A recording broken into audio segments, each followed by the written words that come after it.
നമസ്കാരം എല്ലാവർക്കും. ഇന്നത്തെ വീഡിയോ മുളകിനെ കുറിച്ചാണ്. മധ്യ തെക്കേ അമേരിക്കയാണ് മുളകിൻ്റെ സ്വദേശം. ഏകദേശം 9,000 വർഷങ്ങൾക്ക് മുമ്പ് മെക്സിക്കോയിൽ ആണ് മുളക് ആദ്യമായി കൃഷി ചെയ്തു തുടങ്ങിയത്. അന്ന് മുതൽ തന്നെ ആസ്ടെക്, മായൻ സംസ്കാരങ്ങളിൽ ഭക്ഷണത്തിൻ്റെ ഭാഗമായും ഔഷധമായും ഇത് ഉപയോഗിച്ചിരുന്നു. ലോകമെമ്പാടുമുള്ള വ്യാപനമാണ് ഇനി പറയുന്നത്. കൊളംബസ് യാത്രകൾ 15-ാം നൂറ്റാണ്ടിൻ്റെ അവസാനത്തിൽ ക്രിസ്റ്റഫർ കൊളംബസ് അമേരിക്കൻ തീരങ്ങൾ സന്ദർശിച്ചപ്പോഴാണ് മുളക് യൂറോപ്യന്മാരുടെ ശ്രദ്ധയിൽപ്പെടുന്നത്. ഈ പേരിന് പിന്നിലെ കാരണമാണ് കറുത്ത കുരുമുളകിന് പകരമായി ഉപയോഗിക്കാമെന്ന് കരുതിയാണ് കൊളംബസ് ഇതിന് പെപ്പർ എന്ന പേര് നൽകിയത്. ഈ വ്യാപാരത്തെക്കുറിച്ചാണ്. സ്പാനിഷ്, പോർച്ചുഗീസ് നാവികരാണ് മുളക് ലോകത്തിൻ്റെ മറ്റ് ഭാഗങ്ങളിലേക്ക് എത്തിച്ചത്.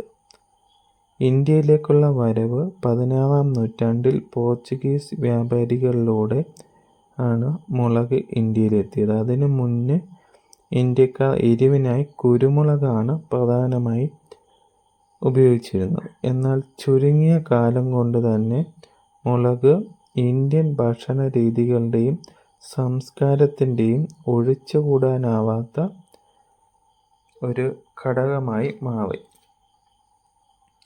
ഇവിടെ പ്രധാനമായും കൃഷി ചെയ്തിരിക്കുന്നത് കാന്താരി, പാൽമുളക്, വയലറ്റ് മുളക്, ഉണ്ടമുളക്, മലക്കറ മുളക് ഒക്കെയാണ്.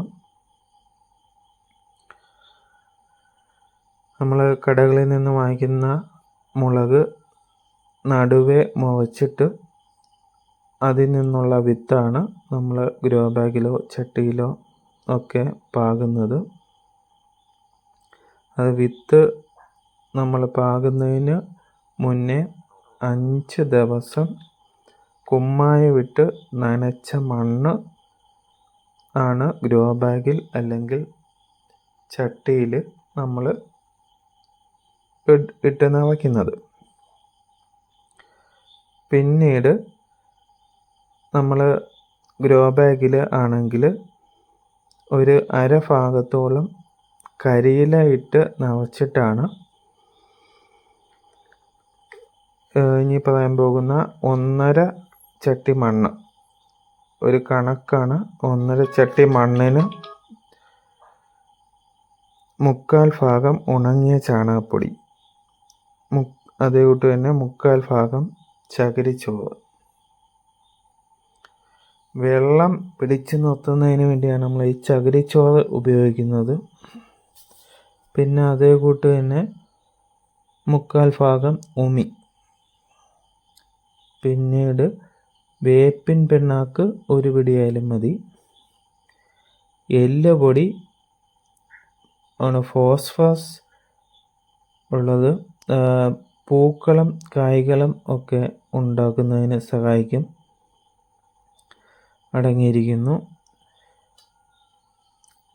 ട്രൈക്കോഡർമ സ്യൂഡോമോണസ് മണ്ണിൽ നിന്ന് ബാധിക്കുന്ന രോഗങ്ങളെയൊക്കെ തടയുന്നതിന് വേണ്ടിയാണ്.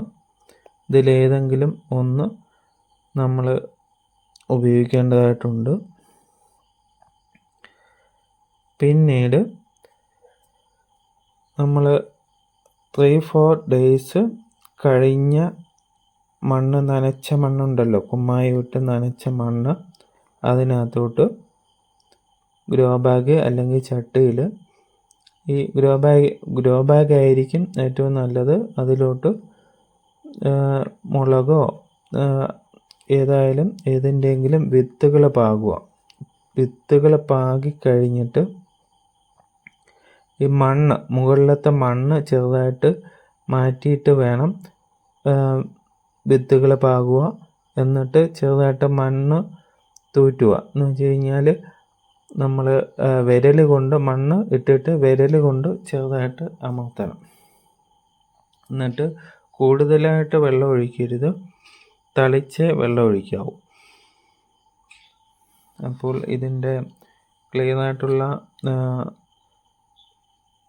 വീഡിയോസ് പിന്നീട് ചെയ്യുന്നതാണ്.